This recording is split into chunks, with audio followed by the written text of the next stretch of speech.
The Persian Empire, one of the grandest and most influential political formations of antiquity, emerged from the Iranian plateau and profoundly transformed the cultural, administrative, and geopolitical landscape of the ancient Near East. Its rise began in the mid-6th century BC under Cyrus II, remembered as Cyrus the Great, who united the Persian tribes and overthrew the Median Empire, establishing a new order grounded in pragmatic governance, strategic diplomacy, and a remarkably modern sensitivity toward the customs of conquered peoples. Cyrus rapidly extended his dominion by conquering Lydia in western Anatolia and then Babylon in 539 BC, where his policy of tolerance became legendary.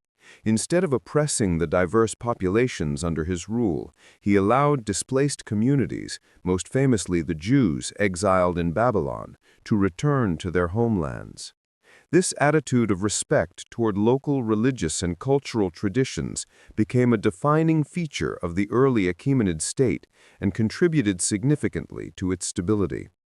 By the end of Cyrus's reign, the empire stretched from the Aegean Sea to the edges of Central Asia, forming a mosaic of peoples, languages, and beliefs held together by a combination of military strength and administrative finesse.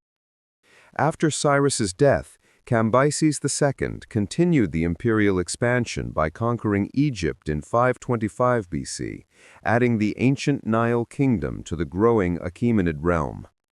His rule, though successful militarily, was troubled by internal unrest and accusations of instability, leading to a crisis of legitimacy upon his death.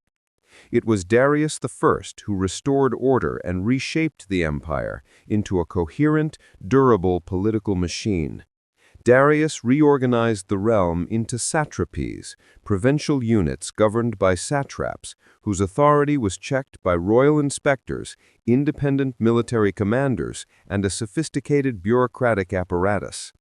This balance of local autonomy and central oversight became a prototype for later imperial systems.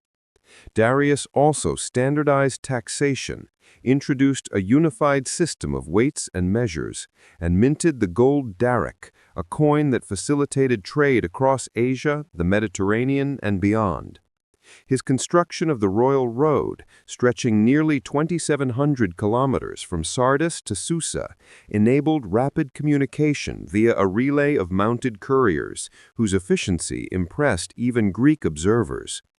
Through such innovations, the Persian Empire pioneered many of the administrative techniques that later empires, including Rome, would adopt and refine. Culturally, the empire became an extraordinary crossroads of civilizations.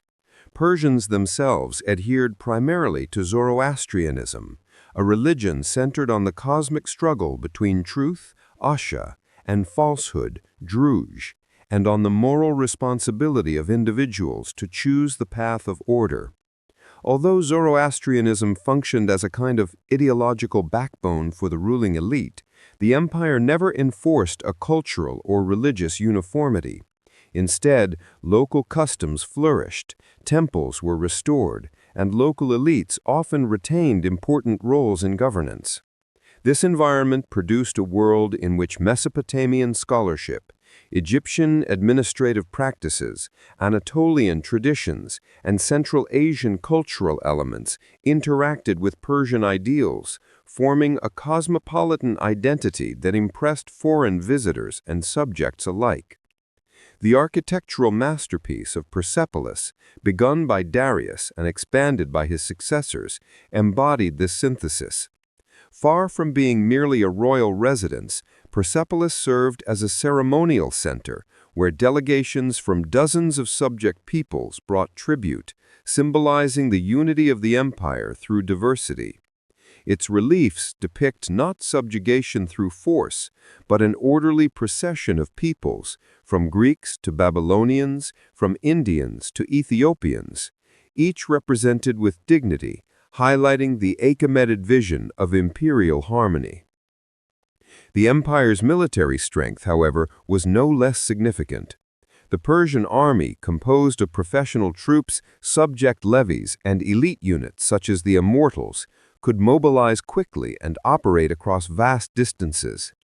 This military apparatus proved essential during the empire's most famous external conflicts, the Greco-Persian Wars. In the early 5th century BC, the Ionian Greek cities under Persian rule revolted, prompting Darius to intervene and ultimately launch an expedition against mainland Greece. His forces were defeated at Marathon in 490 BC, a setback that did not diminish Persian power, but demonstrated the difficulty of projecting force into the rugged Greek mainland. Xerxes I renewed the campaign a decade later, achieving dramatic early successes, such as the victory at Thermopylae, yet his fleet's defeat at Salamis and the loss at Plataea curtailed Persian ambitions in the west. These conflicts, although often remembered through the Greek perspective, did not significantly weaken the Persian Empire as a whole. Rather, they revealed the limits of expansion and the challenges of maintaining sustained operations far from the empire's core. Despite occasional revolts and court intrigues, the Achaemenid state remained strong and prosperous for more than a century after Xerxes. Its economy thrived on agricultural production, regulated taxation, and an extensive network of trade routes that connected the Mediterranean world with Persia, Central Asia, and the Indian subcontinent. Babylon, Susa, Persepolis, Ecbatana, and other urban centers flourished as administrative, economic, and cultural hubs. Social life within the empire varied widely from region to region, but the overarching principle of respecting local traditions allowed diverse communities, from Egyptians and Phoenicians to Jews, Babylonians, and nomadic Iranian tribes, to coexist under a single imperial umbrella. This system reduced internal friction and created a sense of order and predictability that made the empire attractive to many of the conquered peoples. The decline of the Achaemenid Empire stemmed from a mix of internal fragilities and external pressures. Succession disputes weakened the royal house, satraps grew increasingly autonomous, and factionalism at court undermined administrative cohesion. When Alexander the Great invaded in 333 BC, the empire was still immense, wealthy, and formidable, but less centralized than in the days of Cyrus or Darius. Alexander's victories at Issus in 333 BC and Gaugamela in 331 BC broke the backbone of Persian resistance, and his subsequent capture of Babylon, Susa, Persepolis, and eventually Ecbatana marked the collapse of Achaemenid authority. The destruction of Persepolis, whether accidental or deliberate, symbolized the end of an era. Yet even in defeat, Persian administrative practices, art, and cultural ideals deeply influenced the Hellenistic kingdoms that followed, especially the Seleucid Empire. Later, the Parthians and Sasanians revived and reinterpreted Achaemenid traditions, reasserting Persian identity and challenging Rome and Byzantium as equals for centuries. The legacy of the Persian Empire is vast and enduring. It demonstrated that a multi-ethnic superstate could be governed effectively through tolerance, infrastructure, and balanced authority. Its roads, administrative innovations, coinage systems, and diplomatic models shaped the evolution of later empires across Eurasia.